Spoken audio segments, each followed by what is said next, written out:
우리가 보통 말과 행동 전혀 다르고 정말 앞뒤가 다른 사람을 가리켜서 저놈은 위선자야, 이런 말을 할 때가 있습니다. 위선자라는 말과 행동이 전혀 다르다는 것, 불일치 않는 거죠. 입은 선한 말을 하는데 좋은 말을 하는 것 같은데 실제 행동은 나쁜 행동을 할 때 가리키는 내용입니다. 오늘 성경은 그걸 외식이라고 표현하는 것입니다. 여기 외식이라는 이 단어는 이 히포크리테스라는 말로 대답하는 자, 사칭하는 자, 위선자, 불신앙자 이런 뜻을 가지고 있습니다. 이 외식하는 자, 위선자라는 말, 외식하면 조금 이제 좀 성경에 나와 있는 내용이고 평소 우리 쓰는 단어는 위선자죠, 위선자. 이래야 조금 더 우리가 강하게 느낌이 딱 오는 것입니다.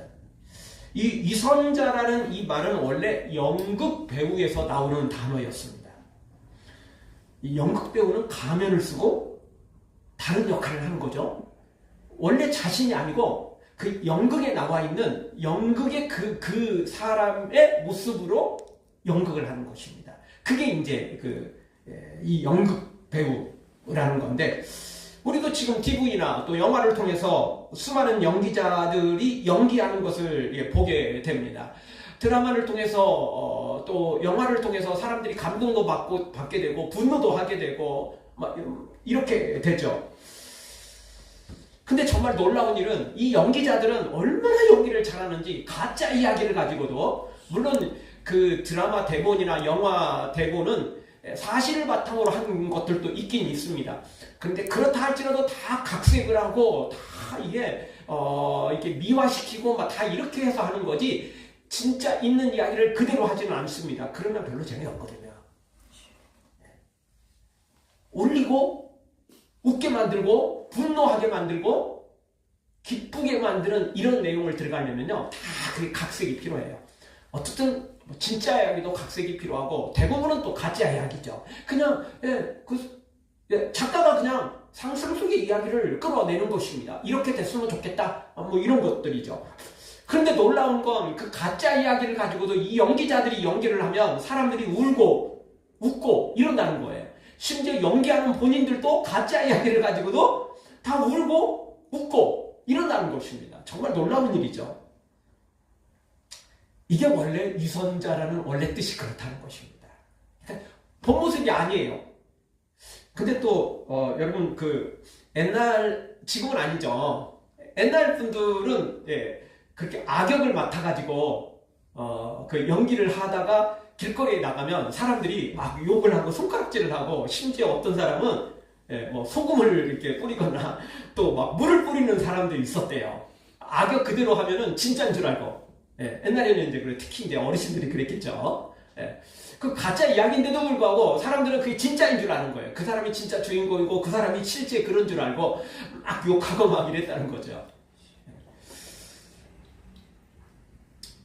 진짜 이야기도 아닌데 연기자들은 정말 그럴듯한 연기를 하는 것입니다.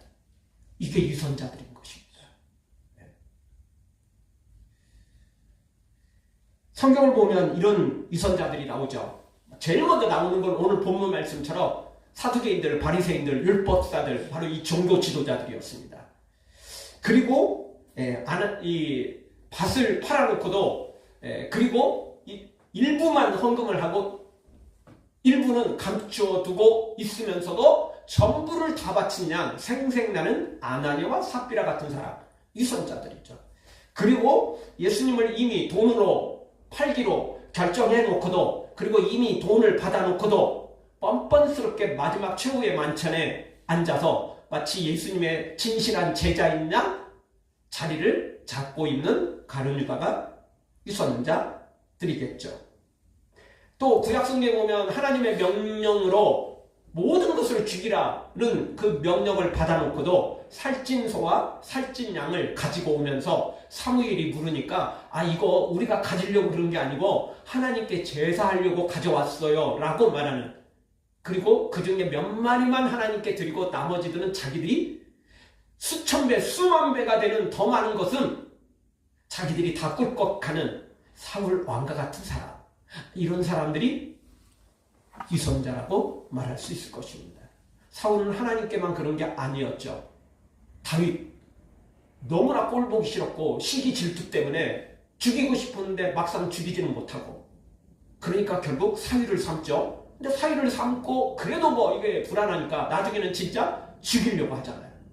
그래도 앞에서는 웃으면서 뭐 죽이지 않겠다, 또 요나단을 자기 아들을 통해서 약속을 하지만 금방 또 그 약속 변경시키고 또 죽이는 일을 서슴지 않게 시도하는 것을 보게 됩니다. 바로 위선자들의 모습들이죠. 세상에도 이런 위선자들이 많고 교회 안에도 이렇게 위선자들이 있다는 걸 우리가 알아야 됩니다. 뭐 이런 사람들은 뭐 어떨지 몰라도 절대 우리만큼은 위선자가 돼서는 안 됩니다. 사람에게도 위선자가 되면 안 되고 하나님 앞에서도 위선자가 되면 안 되는 것입니다.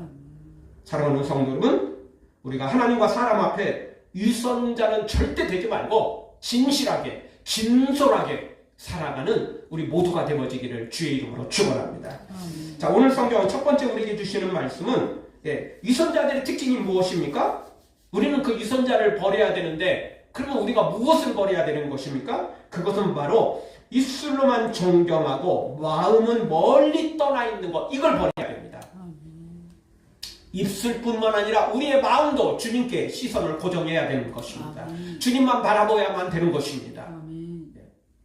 입술로만 그럴듯하게, 말로만 그럴듯하게, 그거 안 됩니다. 몸으로만 교회에 와 있고 몸으로만 예배에 참석하 있고 실제로는 주님을 떠나 있는 삶의 모습, 마음의 모습 다 떠나 있는 이 모습 버려야 되는 것입니다. 가짜 버리라는 겁니다. 가짜 위선자의 모습 버리라는 것입니다. 몸과 마음 모든 것 다 그대로 일치하는 삶을 살아야 된다는 것입니다. 8절을 읽어보겠습니다. 같이 보겠습니다. 이 백성이 입술로 나를 공경하되 마음은 내게서 멀도다.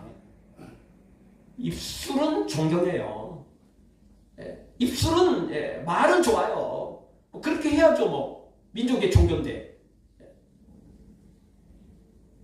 여러분, 정치인들이 나는 국가를 안주기도 없어요. 나는 국민을 안주기도 없어요.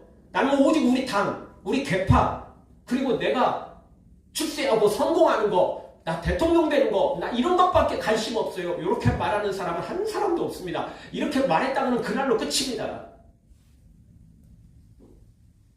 정치인들 입만 열면 하는 이야기가 뭔 줄 아세요? 바로 국가와 민족을 위한다는 거예요. 국민을 위한다는 거죠. 그런데 교회 안에도 그런 사람들 많다는 겁니다. 교회 안에도 종교 지도자들은 다 하나님 이랬어요. 입술로는 다 하나님을 공경했어요. 하나님 최고예요. 근데 마음은 하나님에게서 멀었어요. 행동은 하나님에게서 멀었다는 거죠. 지금도 그런 사람들이 많습니다. 교회 안에는 다 하나님 이래야만 되는 거니까, 또 그래야만 뭔가를 할 수 있으니까 나는 믿음 없어요. 나는 하나님 안 믿어요. 이렇게 해가지고 뭐 교회 안에서 뭔 일을 하겠어요. 아무것도 할 수 없는 거죠. 그러니까 입술로는 다 좋아. 문제될 게 없어요. 그런데 마음은 아니라는 거예요. 행동도 아니라는 것입니다. 이걸 버려야 됩니다. 몸과 마음 일치된 삶을 살아야 된다는 것입니다. 예배 때는 찬양하고 아멘하지만 일상에서는 하나님을 전혀 의식하지도 않고 그저 내 맘대로, 내 쾌락대로, 내 결정대로 살아가는 사람. 기도는 하지만 뭔가 아쉬워서 하는 것이고 실제 마음은 딴 데 있는 사람. 이거 안 된다는 것입니다. 우리의 마음도, 우리의 입술도, 우리의 손과 발 모든 행동도 같이 가야 됩니다. 따로 가면 안 돼요.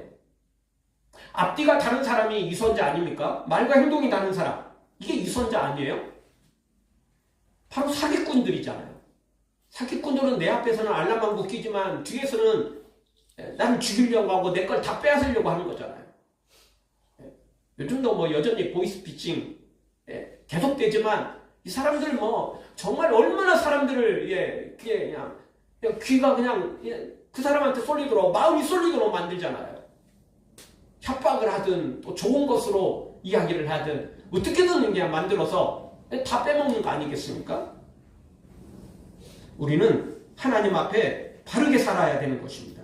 근데 여기서 우리가 한 가지 기억해야 될 것은 하나님은 우리에게 완벽한 걸 요구하지 않아요. 하나님은 우리에게 100점짜리를 요구하지 않아요.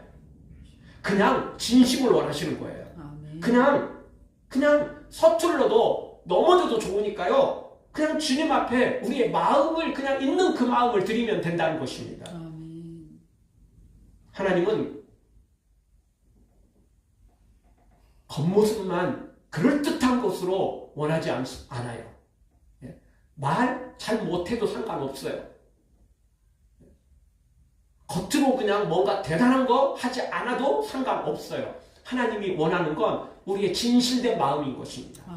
약하고 부족해도 상관없습니다. 그리고 실제 보면 성경에 보면 구약이든 신약이든 하나님의 사람들이 다 뭔가 똑똑하고 잘나고 뛰어나고 이런 사람들 하나님께서 부르시지 않았어요. 구약에 있는 선지자들도 얼마나 연약한 모습들이 많은지 몰라요. 약한 모습들이 많은지 모릅니다. 모세는 어떻습니까? 하나님이 신의 사람들 부를 때 나 못해요, 약해요, 나 말 못해요, 다른 사람 보내세요. 이렇게 자신도 없고 용기도 없고 도전의식도 없고 꿈도 없고 비전도 없고 실패와 좌절에 빠져있는 사람, 이런 사람들을 하나님 부르시더라는 거예요. 엘리야는 어떻습니까? 3년 6개월 동안 비가 내리지 않는 그 엄청난 위기 속에서 기도해서 비를 내리게 해놓고는 정작 이세벨이 자신을 죽이겠다고 이야기하자 아니 뭐 기도해서 이세벨을 물칠 생각은 안 하고 도망가가지고 로뎀나무 아래에 앉아가지고 하나님 저 좀 데려가세요. 저 죽기 원합니다. 못 살겠어요. 나 이제 안 할래요. 참 나약하고 연약한 모습이잖아요. 능력을 체험하지 않았으면 뭐 그럴 수도 있겠지만 놀라운 능력을 체험해놓고도 이세벨을 믿음으로 이길 생각은 안 하고 나는 이제 안 하겠어요. 못 하겠어요. 하나님. 차라리 저 죽여주세요. 뭐 이렇게 연약한 모습들, 이게 구약의 선지자들의 모습들입니다. 여러분 구약의 최고의 선지자 2명을 뽑으라면 모세와 엘리야입니다. 그 두 사람 다 이렇게 연약한 모습을 가지고 있었어요. 다 약한 모습을 가지고 있었다고요. 신약은 어떻습니까? 12제자들 다 예수님 버리고 도망갔잖아요.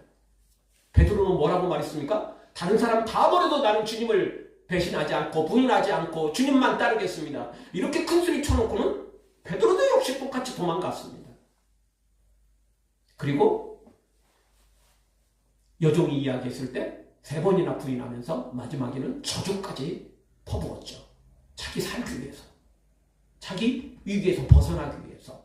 예수님 그냥 부인하고 버리고 그냥 자기 마음대로 했던 사람 아닙니까?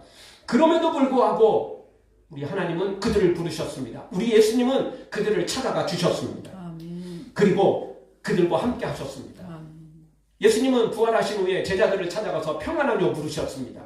그리고 베드로를 향해서는 네가 나를 사랑하느냐? 그렇게 질문을 3번씩이나 던지면서 예수님 뭐라고 말씀하세요? 내 양을 먹이라. 내 양을 치라. 이렇게 말씀하셨습니다. 그 이야기는 겉모습만 보면 행동한 것만 보면 사실 자격 하나도 없어요. 예수님 앞에 뭐 나오기는커녕 이제는 다시는 얼굴조차 볼 수 없는 상황 아닙니까? 그런데도 예수님을 아셨어요. 비록 제자들이 베드로가 예수님 버리고 도망갔고 저주까지 말을 했지만 그것은 진심이 아니고 그거 그냥 자기 목숨이 이게 오락가락하니까 그냥 살기 위해서 그냥 얼떨결에 그냥 나온 이야기라는 걸 알고 있었어요. 그렇게 해놓고 뒤에 가서 통곡하고 회개하고 자책하고 이 모습을 예수님은 아신 거예요. 네. 그냥 행동이 아니고 진짜 제자들의 그리고 베드로의 모습을 마음을 아신 거죠. 가룟 유다는 처음부터 예수님 팔기로 결정한 사람이고 그리고 진짜 예수님이 죽어버리니까 양심의 가책을 조금 느꼈을 뿐이지 진짜는 아니었던 거예요. 근데 제자들은 아니었어요. 도망갔지만 진짜 마음은 여전히 예수님 사랑했던 거예요. 그래서 그 마음을 아신 거예요. 하나님이 우리의 외모가 아니고 마음을 보신다는 건 참 어떻게 보면 두려운 이야기지만 어떻게 보면 우리에게 너무너무 다행이에요. 왜? 우리의 육신이 약한데도 불구하고 우리가 행동을 잘못했는데도 불구하고 하나님은 그 모습만 보는 게 아니라 우리의 진짜 마음 이것도 보시니까 이게 참 두렵기도 하고 또 너무너무 다행이다 싶어요. 내가 실수해도 내가 주님을 향한 그 마음, 이걸 주님이 보시니까, 그리고 불쌍히 여기서도 또 기회를 주시니까, 은혜를 주시니까, 이게 얼마나 다행스러운 일인 것입니까?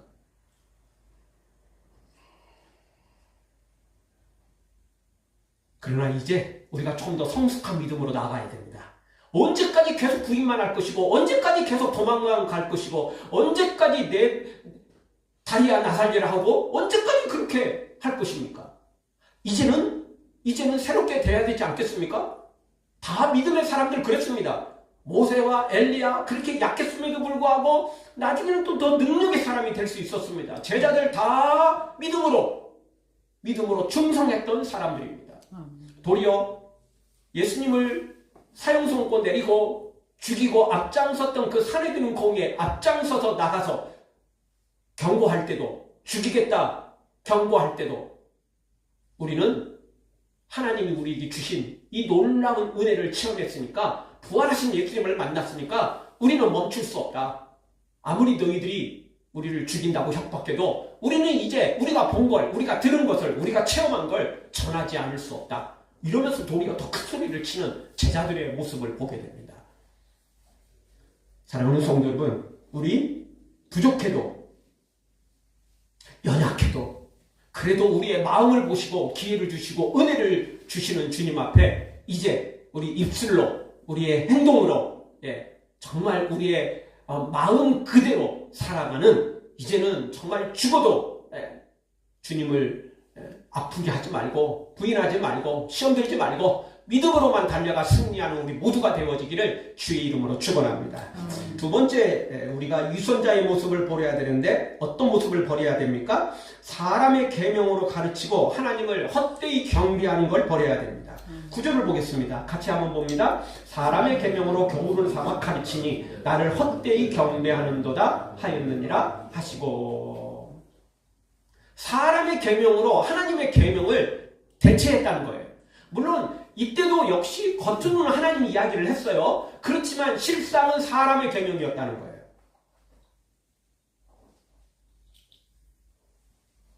예수님 당시 종교 지도자들은 다 겉으로는 하나님 이야기했어요. 그러나 속으로는 다 딴짓을 했다는 거예요. 지난번에 우리 이 앞부분에 살펴봤었잖아요. 고르반이라는 그걸 대체적 한 가지 가장 중요한 예를 예수님이 들으셨죠. 고르반이라는 게 뭐냐면, 원래는 하나님께 드려야 돼요. 11조도 그렇고, 하나님께 드려야 할 것들이 있어요. 첫 열매도 그렇고, 구약에는 뭐 이런 것들이 있었습니다. 근데 하나님께 마땅히 드려야 될 것을 본인 것으로 드려야 되는데, 그리고 구약 성경에도 마찬가지고 신약 성경에도 마찬가지고 부모에게 효를 행하는 것도 있거든요. 그러니까 하나님께 드릴 건 하나님께 드려야 되고 부모에게 또 효를 행할 건 효를 행해야 되는데, 양쪽에 다 드리니까 이게 자기가 좀 부족하죠. 그러니까 둘 중에 하나는 좀 뭔가 좀 하고 싶은 거예요. 그래서 결론을 내린 게, 하나님께 하면은 좀 뭔가 좀 이게 또 더 큰일 날 것 같고, 이거는 이제 모든 사람들이 지켜보고 있으니까 안 되고, 그래, 하나는 방법밖에 없다. 여기는 하나밖에 없다. 그래서 이제 잘 보이지 않는 부모에게 드릴 걸 하나님께로 빼돌린 거죠. 이렇게 해놓고는 하나님께 잘 드렸다. 나 부모에게도 잘했어. 그 부모에게 드릴 거 그냥 하나님께 드렸을 뿐이야. 나 다 한 거야. 그러면 이렇게 이야기를 한 거죠. 사람의 계명으로 하나님의 율법을 어긴 것입니다. 그렇게 또 가르쳤고요. 그게 계속 이어져 온 거예요. 대대로 이어져 온 거예요.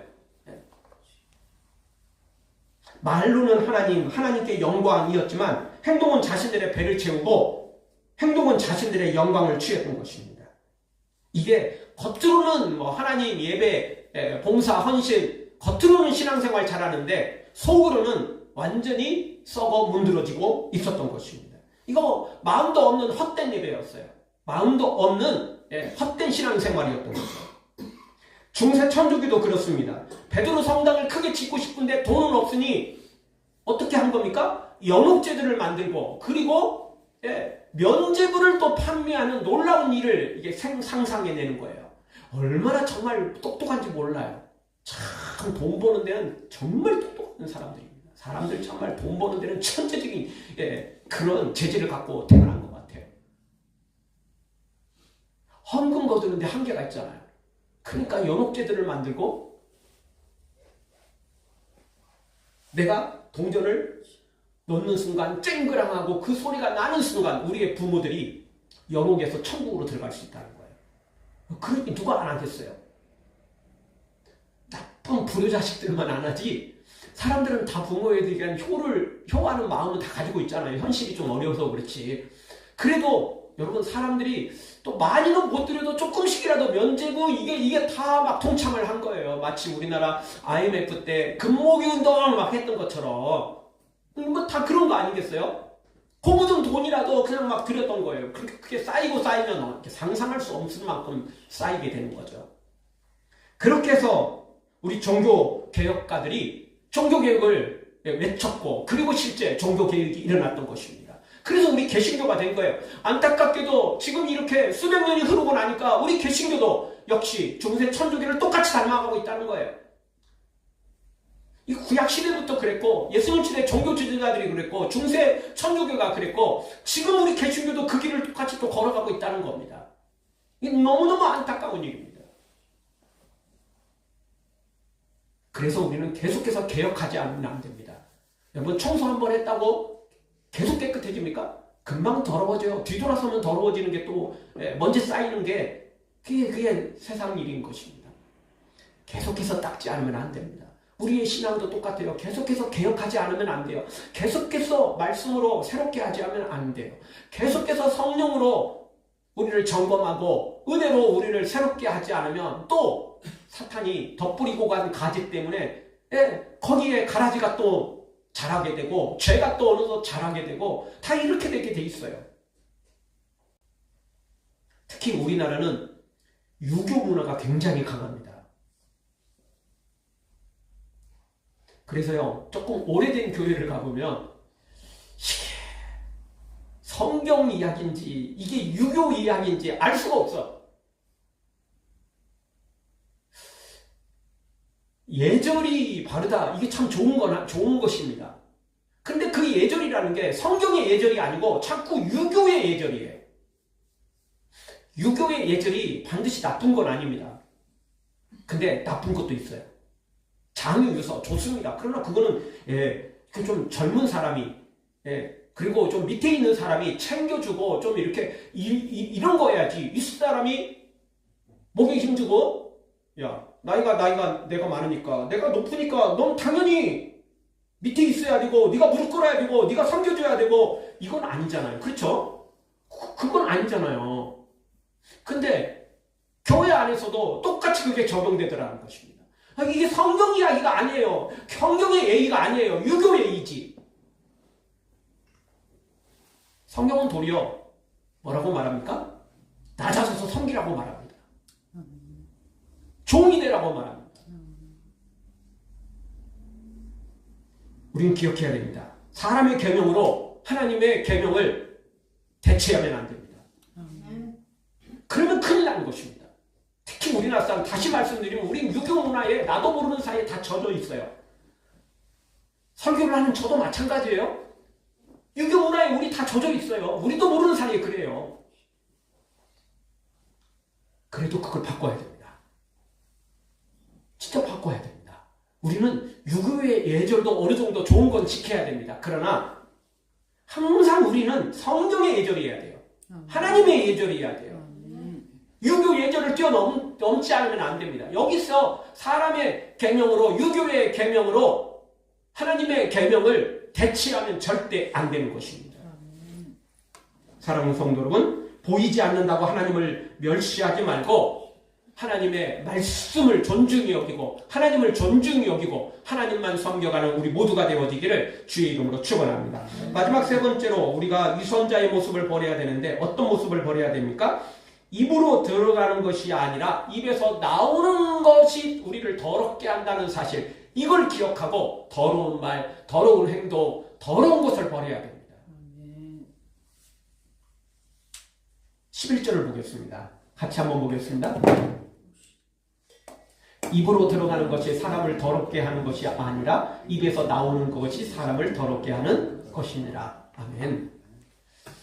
요즘에는 잘 알지만 옛날 이 예수님 당시의 사람들은요, 입으로 들어가는 것이 우리를 더럽게 하고, 그러면 우리가 부정한 사람이 되면 하나님 앞에 온전히 설 수 없다, 이런 개념을 가지고 있었습니다. 지금이야 그런 거 상관없잖아요. 그래서 지금도 유대인들, 정통 유대인들, 그리고 심지어 이슬람 국가 사람들조차도 얼마나 이 부정한 거에 대해서 민감한지 모릅니다. 제가 터키 갔다 온 성지순례 이야기 말씀드렸었잖아요. 그 사람들은 화장실이 우리나라 화장실보다 더 좋습니다. 완전 최선진국이에요. 다른 것은 진짜 솔직히 이게 후진국에 가까울 정도로 낙후되어 있는 것들이 많은데 화장실만큼은 완전해요. 정말 최고예요, 최고. 네. 우리나라 화장실은 뭐 자동문이긴 하지만 다 손으로 눌러야 됩니다. 그쵸? 네. 거기는 손으로 누르는 것조차도 없습니다. 네. 화장실 일 보고 나와서 손으로 누르는 순간 많은 사람들의 손때가 묻고 이러면 더러워지잖아요. 부정타잖아요. 이 개념입니다. 그리고 화장실에 일 다 보고 나서 손 씻고, 그리고 이거 타올이 있어서 그거 타올 뽑아가지고 쓰고 다 버립니다. 그냥 아주 그 타올도 좋아요. 그냥 좀 이게 좀 후진 거 이런 거 아니에요. 굉장히 좋은 거 나옵니다. 너무너무 잘합니다. 그런 것들. 왜죠? 이게 먹고 사람 몸에 닿고 이런 걸 굉장히 신경을 쓰는 거예요. 그쪽 문화예요. 그쪽 문화. 이 당시에도 그랬어요. 먹는 거, 입으로 들어가는 게 중요하다고 생각했어요. 잘못 먹으면 자기 몸이 부정해지고, 부정한 몸이 되어서 하나님께 예배하면 그 예배도 안 받아들인다. 올라갈 수 없다. 연락될 수 없다. 이렇게 생각을 한 거예요. 근데 하나님은 그것보다 그가 어떤 마음으로 예배하는지, 그가 어떻게 부정한 마음으로 예배하는지, 그가 어떤 더러운 죄 속에 빠져 있는지 이거를 더 보시는데, 그들은 그저 먹는 거, 내 손으로 뭘 만진 거, 이런 것들이었습니다. 헛된 것에 초점을 맞추고 살아갔던 것입니다. 우리는 정말 하나님 앞에 우리의 모습을 점검해야 됩니다. 먹는 거 잘 먹어야죠. 좋은 거 먹어야죠. 몸에 해로운 거 안 좋죠. 그런데 진짜 우리를 더럽게 하는 건 우리 입에서 나오는 말입니다. 우리의 행동인 것입니다. 그게 우리를 더럽게 하는 거지, 먹는 것이 우리를 더럽게 하지 않아요. 잘못 먹으면 배탈 나고 잘못 먹으면 죽을 수도 있고 그렇긴 하지만 그건 우리의 육신에 해당되는 거지 영혼까지 더러워지고 영혼까지 죽는 건 아니라고요. 그런데 우리가 악한 말을 내뱉고 악한 행동을 한다면, 죄를 진다면 그것은 육신은 멀쩡할지 몰라도 영혼은 죽어가는 거거든요. 진짜 우리가 신경 써야 될 것은 먹고 만지는 것이 아니라 우리 입에서 나오는 것, 내가 행동하는 것, 어떻게 살아가는 것, 바로 이것인 것입니다. 한 청년이 있었습니다. 그런 교회에서 정말 열심히 섬기는 청년이었습니다. 찬양팀, 봉사, 모임, 빠지는 일이 없었답니다. 사람들은, 교인들은 그를 보고 그렇게 말했습니다. 아, 저 청년 믿음 좋다. 참 훌륭하다. 이렇게 말했답니다. 그런데 그 청년이 하루는 기도하다가 하나님 앞에 통곡하기 시작했습니다. 그리고 이렇게 고백했습니다. 하나님, 저는 가짜입니다. 사람들한테 인정받기 위해 열심히 섬겼고, 사람들이 칭찬하니까 그 소리 듣기 좋아서 더 열심히 했고, 사람들이 보이기 위해서 웃고 말하고 행동했다는 것입니다. 정작 하나님과는 깊이 만난 적이 없다는 것을 깨달은 것입니다. 그리고 그날 이후 이 청년은 삶이 바뀌기 시작했습니다. 사람들이 보이는 것보다 하나님 앞에서 자신의 믿음을 점검하기 시작한 것입니다. 보여주기 위한 신앙이 아니고 하나님 앞에서 진짜의 자신의 본 모습으로 살기 시작했던 것입니다. 다른 사람들이 박수 쳐주지 않아도, 칭찬하지 않아도 하나님 보시기에 이게 옳다고 생각되면 묵묵히 그 일을 감당하고 하나님 앞에서 살아가기 시작했다는 것입니다. 그렇습니다. 우리가 그 모습으로 살아야 됩니다.